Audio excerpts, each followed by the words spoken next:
దేవునికి స్తోత్రం. నీ వాక్యమే నన్ను బ్రతికించెను, బాధలలో నెమ్మదినిచ్చెను.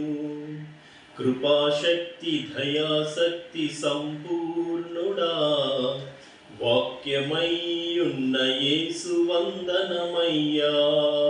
కృపాశక్తి దయాసక్త సంపూర్ణుడా, వాక్యమై ఉన్న యేసు వందనమయ్యా. నీ వాక్యమే నన్ను బ్రతికించెను, బాధలలో నెమ్మదినిచ్చెను. దేవాది దేవునికి స్తుతులు స్తోత్రాలు చెల్లించుకుందాం. దేవుని వాక్యము మన పాదములకు దీపమును, మన త్రోవులకు వెలుగునై ఉన్నది. దేవుని వాక్యము మన జీవితాలకి ఒక మార్గదర్శిగా మనకుంటున్నది. కాబట్టి దేవుని వాక్యాన్ని మనం ఎల్లప్పుడూ శ్రద్ధగా చదువుకుందాం. దేవుని వాక్యాన్ని శ్రద్ధగా మనం విందాం. ఎందుకనగా మన యొక్క జీవితంలో ప్రతి ఒక్క విషయానికి దేవుని యొక్క వాక్యంతో అనుసంధానం చేయబడి ఉంటుంది. కాబట్టి దేవుని వాక్యమును గమనించి, వాక్యం చెప్తున్నది, యెహోవా గ్రంథమును మీరు పరిశీలించి చదువుకోండి. పరిశీలించి చదువుకోండి. పైకి చదవడం కాదండి దేవుని వాక్యం. దేవుని వాక్యము మనం పరిశీలించి తర్కించి మనం చదవాలి. అప్పుడు మాత్రమే దేవుని వాక్యం మనకు అర్థమవుతుంది. దేవుని వాక్యము అనగా దేవుడు మనతో మాట్లాడటం, ప్రార్థన అనగా దేవునితో మనము మాట్లాడటము, వాక్యం అనగా దేవుడు మనతో మాట్లాడటం.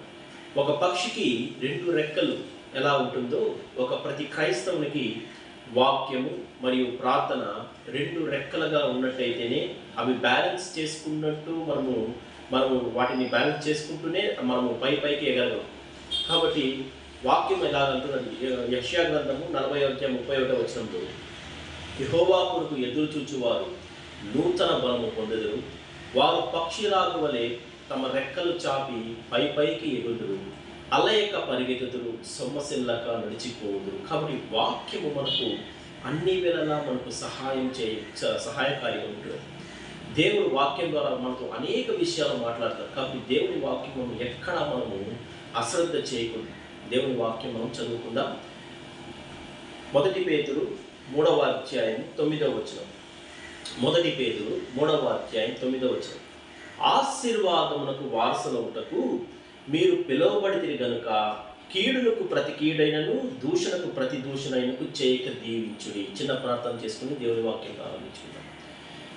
కృపాసత్య సంపూర్ణ ప్రేమ కలిగిన తండ్రి, మన తీరుడైన యేసయ్య, మీ బంగారు పాలకు వేలాది వందనాలైనా తండ్రి. స్తోత్రం ప్రభు.